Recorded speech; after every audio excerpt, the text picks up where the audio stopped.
Good morning, all is well. प्यारे बच्चों, आज हम संस्कृत रुचिरा भाग 3 का सेकंड लेसन पढ़ रहे हैं। बिलस से वाणी ना कदापि में सुता, अर्थात गुफा की वाणी मैंने कभी नहीं सुनी। इस कहानी के जो लेखक है श्री विष्णु शर्मा जी, और यह जो कहानी पंचतंत्र से ली गई है। पंचतंत्र के प्रमुख लेखक श्री विष्णु शर्मा जी है।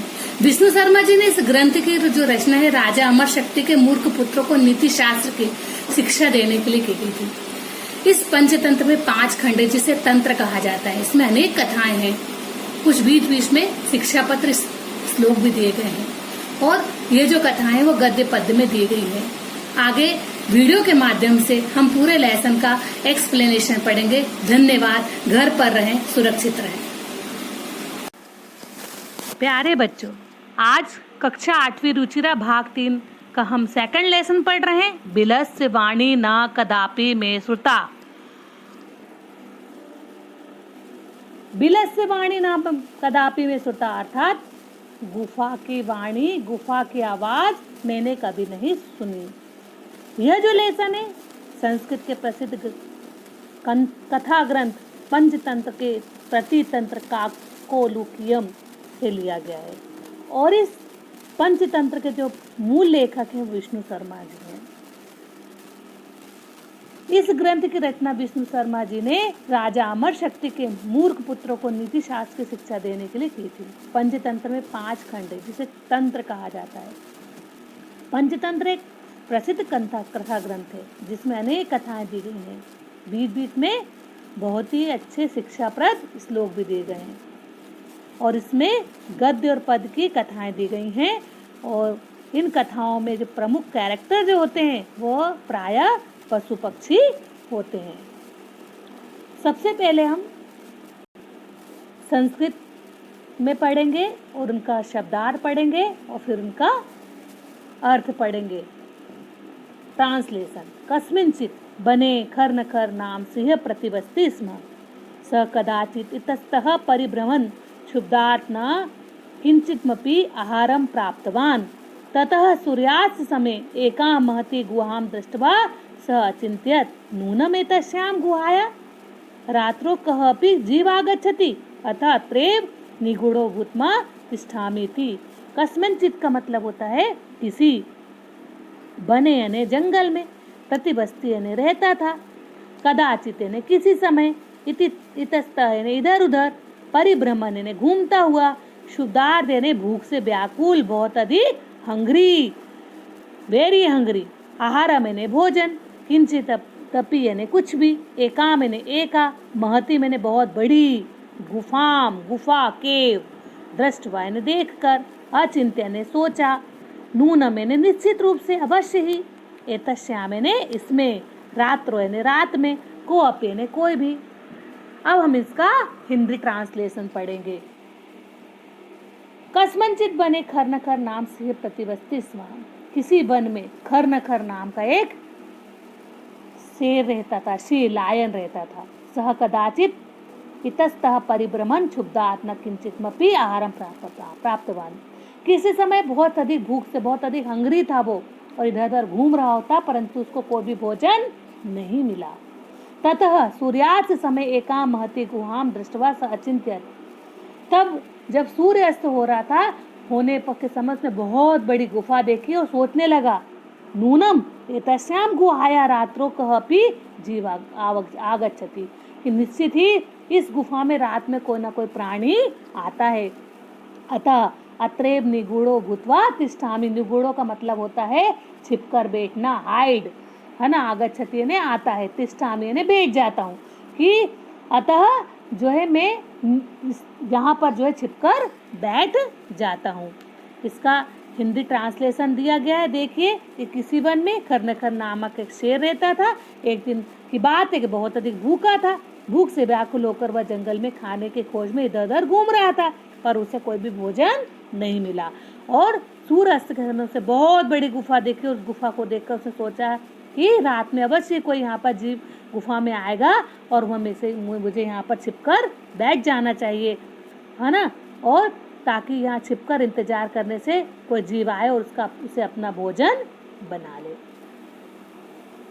एतस्मिन् अंतरे गुहाया स्वामी दधिपुच्छः नाम श्रृंगाल समागच्छत्। स च यावत् पश्यति तावत् सी पदपद्धति गुहायां प्रविष्टा दर्शते न च बहिरागता। श्रृंगाल अचिन्त्यत् अहो विनष्टस्मि नूनमस्मिन् बिलेसि अस्थिति तर्कयामि तत् किं करवाणि। एतस्मिन् अंतरे का मतलब होता है इसी बीच, गुहाया यानी गुफा में, केव, श्रृंगाल मतलब गीदड़, जैकल, समागच्छत मतलब आ गया, यावत यानी ज्यों ही, पश्यति यानी देखता है, तावत यानी त्यों ही, सिंह पद का मतलब शेर के पैरों के, सिंह के पैरों के, पद्धति यानी निशान, प्रविष्टा यानी प्रविष्ट हुई, अंदर चली गई, दृश्यते यानी दिखाई पड़ रही है, वही यानी बाहर, आगता यानी आ गई, अचिंत्य यानी सोचने लगा, विनष्ट है यानी नष्ट हो गया, नूनम यानी अवश्य ही, अस्मिन यानी इस, तर्कयामि यानी सोचता हूँ, और करवाणी यानी करूं। एतस्मिन् अंतरे गुहाया स्वामी दधिपुच्छ नाम श्रृंगाल समागच्छत्। इसी बीच गुफा का जो स्वामी था, जो केव का जो मालिक था, वह दधिपुच्छ नाम का गीदड़ वहां पर आ गया। सच यावत पश्यति तावत सी पद पद्धति गुहायाम प्रविष्टा दर्शते। जैसे ही वह देखता है वैसे शेरों के पैर के निशान गुफा में अंदर जाते हुए दिखाई देते हैं। न च बहिरागता, परंतु वे जो निशान थे वह बाहर आते हुए दिखाई नहीं देते। श्रृंगाल अचिंत्यत, गिदड़ सोचने लगा, अहो विनष्ट अस्मि, अरे मैं तो मर गया, मेरा तो विनाश हो गया। नूनम अस्मिन बिले सी स्थिति तर्कयामि, ही अवश्य ही, निश्चित ही इस बिल में शेर है, तत्किम करवाणी, ऐसा मैं मानता हूं तो मैं क्या करूं। इसी अंतराल में गुफा का स्वामी दधिपुच्छ नामक सियार वहां आता है और वो देखता है, पता चलता है कि शेर के पैर के निशान गुफा के अंदर तो गए परंतु बाहर नहीं आए, मतलब शेर गुफा के अंदर है। शेर ने सोचा अब तो मैं मरूंगा, अवश्य इस गुफा में शेर है, अब मैं क्या करूं। एवं विंचित दूरस्थ रवम कर्तुम आरब्ध। भोविल भोविल किं न स्मरसि यन्मया त्वया सह समय कृतो अस्ति, यद यदाहं बाहात् प्रत्यागमिष्यामि तदा तं माम् आकर्षति, यदि त्वं मां न आहर्षि तहि अहं द्वितीयं बिलं यास्यामीति। एवं मैंने इस प्रकार दूरस्थ यानी दूर ही खड़ा होकर, विंचित यानी सोचकर, रवम का मतलब होता आवाज, शब्द, कर्तु मैंने करने के लिए, आरब्ध ने आरंभ किया, कि मैंने क्या, स्मरस्य ने तुम याद करते हो, समय ने समझौता, प्रतिज्ञा, कृत ने कि, तदा ने तब, यदा ने जब, प्रत्यागमिष्यामि ने लौटूंगा, आहारस्य ने बुलाती हो, आकर्ष्य ने बुलाओगे, यास्यामि ने चला जाऊंगा। एवं विंचित दूरस्थ रवम कर तुम आरब्ध, यह सोचकर, ऐसा विचार करके वह दूर से ही खड़ा होकर उसने आवाज लगाना प्रारंभ कर देता है। भोबिल भोबिल, अरे गुफा, किम न स्मरसि, क्या तुम्हें याद नहीं है, यन्मया त्वया सह समय कृतो अस्ति, कि तुम्हारे और मेरे बीच में एक समझौता हुआ था, यद यदाहम बाहात् प्रत्यागमिष्यामि, यदि मैं बाहर से लौटूंगा, तदा तो माम आकर्ष्यसि, मतलब तुम मुझे बुलाओगे, यदि तुम माना आहर्षि तही हम द्वितीयं बिलं यास्यामीति, यदि तुम मुझे नहीं बुलाते हो, यदि तुम मुझे नहीं मेरा आह्वान करते हो तो मैं दूसरे गुफा में चला जाता हूँ। कुछ सोचकर सियार कुछ दूरी पर जाकर बोलता है कि हे बिल, क्या तुम्हें याद नहीं है कि तुम्हारे और मेरे बीच में एक शर्त समझौता हुआ था कि मैं बाहर से आऊंगा तब तुम मुझे पुकारोगी, यदि तुम मुझे नहीं आह्वान नहीं करोगे तो मैं दूसरे गुफा या दूसरे बिल में चला जाऊंगा। अथ एतत् श्रुत्वा सी अचिन्त्यत्, नूनं मेषा गुहा स्वामिनः सदा समाहनं करोति, परंतु मद्भयात् न किंचिदपि वदति, अतः साधिवदम् उच्यते भय संतृष्टमनसां हस्तपादादिकाः क्रियाः प्रवन्तेन वाणी न च बेपथु साधिको भवेत्। अथ यानी इसके बाद अचिंत्य ने सोचा, सुतवा ने सुनकर, नूनन यानी अवश्य, समानम यानी बुलाना, स्वामी ने स्वामी का मास्टर, मद यानी मेरे, परंतु लेकिन, उच्चते यानी कहा गया है, मनसा यानी मन वाले, संतृष्ट यानी डरा हुआ, हस्त यानी हाथ, पाद यानी पैर, प्रवंत यानी प्रवृत्त होती है या होती है, बेपतु यानी कंपन, ट्रेम्बलिंग, भवेत यानी होता है। अतएत छुत्वा से अचिंतित, इसके बाद ये सुनकर श्री सोचने लगा, नूनम में सा गुहा स्वामी न सदा समानम करोति, अवश्य यह गुफा अपने मालिक को हमेशा बुलाती होगी, परंतु मद बेहात न किंचित मपि बदती, परंतु मेरे डर के मारे कुछ बोल नहीं, आज ये कुछ भी नहीं बोल रही है। अर्थात साधी बदम उच्चते, अर्थात ऐसा उचित ही कहा गया है, भय संतृष्ट मनसाम हस्तपादादिका क्रिया, कि भय से डरे हुए मन वाले लोगों के हाथ पैरों से संबंधित जो क्रियाएं हैं, प्रबंते न बाणी च बेपथु चादि को भवे, तथा बाणी भी मतलब आवाज भी, यदि हमें डर लगता है तो हमारे हाथ पैर कांपने लग जाते और हमारी आवाज भी कांपने लग जाती, कंपन करने लग जाती है। यह सुनकर शेर सोचता है कि अवश्य गुफा का स्वामी सदा इसका आह्वान यानी इसका पुकार करती होगी, परंतु यह गुफा मेरे डर से ऐसा नहीं कर रही है। तो ऐसा सही कहा गया है कि डरे हुए मन वाले लोगों के हाथ पैर आदि क्रियाएं प्रयुक्त होती और वे अधिक कांपने लग जाती है।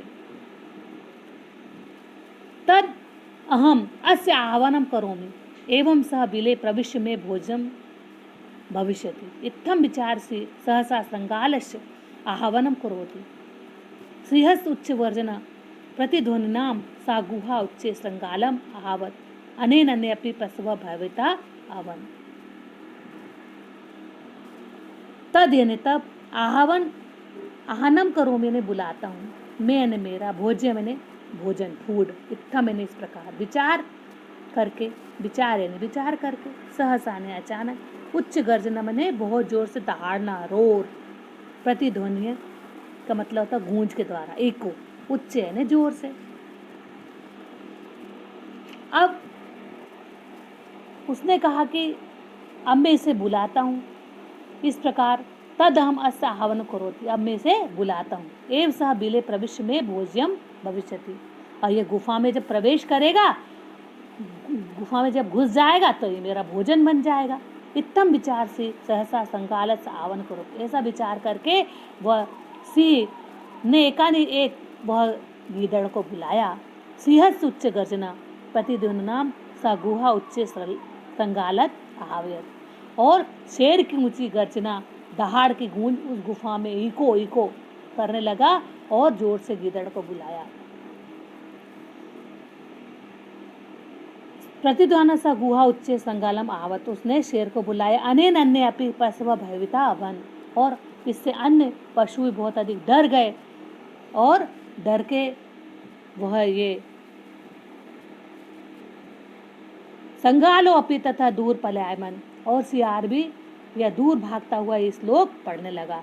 अनागतम यह कुरुतो स शोभते स सोचते यो न करयोत्य नागतम वन्यत्र संस्थः समागता जरा बिलस्य वाणी न कदापि में सुता, कि अनागतम का मतलब होता है न आने वाले दुख को, यह यानी जो, कुरुतो यानी करता है, शोभते यानी शोभा पाता है, सोचते यानी चिंतनीय होता है, बने अत्र ने यहाँ जंगल में, समागता यानी प्राप्त हो गई है, कदापि यानी कभी भी, जरा यानी बुढ़ापा, सुता यानी सुनी, कि संगालो अपि तथा दूर पलायमम इमं पटम, सियार ने भी दूर भागते हुए श्लोक पढ़ने लगा। अनागतम या कुरुते स शोभते, कि जो व्यक्ति न आए हुए दुख को प्रतिकार करता है वह शोभा पाता है। स सोचते यो न कृत्यो नागतम, जो न आए हुए दुख का प्रतिकार नहीं करता है वह चिंतनीय होता है। बने यत्र संस्थः सस्य समागता जरा, कि इस गुफा में, इस वन में, इस जंगल में रहते हुए मैं बूढ़ा हो गया हूँ, बिलस्य वाणी नाम कदापि सुता, परंतु मैं इस वन में रहते हुए मैं बूढ़ा हो गया हूँ, मेरा बुढ़ापा आ गया है, परंतु मैंने गुफा की वाणी कभी नहीं सुनी। अर्थात जो भविष्य में आने वाली संभावित विपत्ति के निराकरण का उपाय करता है वह संसार में शोभा पाता है, और जो आने वाले आपदा या दुख के बचाव का उपाय नहीं करता वो दुखी होता है। अर्थात वन में रहते हुए मेरा बुढ़ापा आ गया, अर्थात मैंने कभी भी गुफा की आवाज़ नहीं सुनी। आगे यही आपको ट्रांसलेशन यही दिया गया है। आगे शब्दार्थ जो दिए गए हैं, जो आपको एक एक करके बता दे गए, इस शब्दार्थ जो आपको कॉपी में लिखना है। थैंक यू, धन्यवाद।